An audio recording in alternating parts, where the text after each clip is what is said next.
మంచి రిలీజ్ ఇచ్చినందుకు thank you. అంతే అంతకుమించి. Thank you so much. మీకు కూడా థ్యాంక్ యూ. ఇప్పుడు పద్మినికి మైక్ ఇచ్చేద్దాం మనం.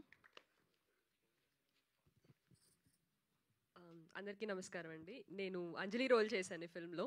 ముందుగా మీడియా వాళ్ళందరికీ థ్యాంక్ యూ ఇక్కడికి వచ్చినందుకు. అండ్ ఆల్సో మీమ్ పేజెస్కి ఎస్పెషల్లీ చాలా థ్యాంక్స్ చెప్పాలి. బికాజ్ నేను ఎవరికి తెలీదు అనుకున్నాను, బట్ మీమ్ పేజెస్ వల్ల చాలా ఎక్స్పోజర్ వచ్చింది నాకు.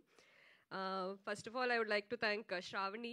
ఇక్కడ ఉందో లేదో తెలీదు. సో బేసిక్గా నాకు ఈ ఫిల్మ్లో నాకు ఒక ఆపర్చునిటీ వచ్చింది, ఐ మీన్ ఒక రోల్ ఉంది అని చెప్పి తనే చెప్పింది. సో నేను ఆడిషన్ అటెండ్ అయ్యాను. దెన్ బిట్టు గారు, thank you so much for giving me this opportunity. మార్తాండ్కి నేను థ్యాంక్ యూ చెప్పాలి. ఎందుకు అంటే నేను చాలా ఆడిషన్స్ వెళ్ళేదాన్ని ఇది వరకు. సో వెళ్ళిన తర్వాత వాళ్ళు ఆడిషన్ చేసిన ఒక 2-3 డేస్కో లేకపోతే 1 వీక్కో లేకపోతే ఎప్పుడో చెప్పేవాళ్ళు రెస్పాన్స్. కొంతమంది అయితే చెప్పేవాళ్ళు కూడా కాదు.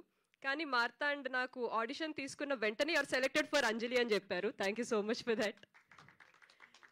Yeah, and thank you so much Bunnyvas గారు, వంశీ నందిపాటి గారు for giving me this opportunity. And yeah, ETV టీమ్కి థ్యాంక్ యూ, జయకృష్ణకి thank you.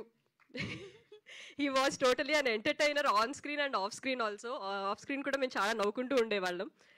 And yeah, Shivani నాకు సినిమాలో తను ఫ్రెండ్ రోల్లా చేశాను, కాకపోతే తను బయట కూడా చాలా పెద్ద ఫ్రెండ్ అయిపోయింది నాకు. మేము హ్యాంగ్ అవుట్, మేము చాలా ఫుడీ బడీస్ అయిపోయాం బేసిక్గా.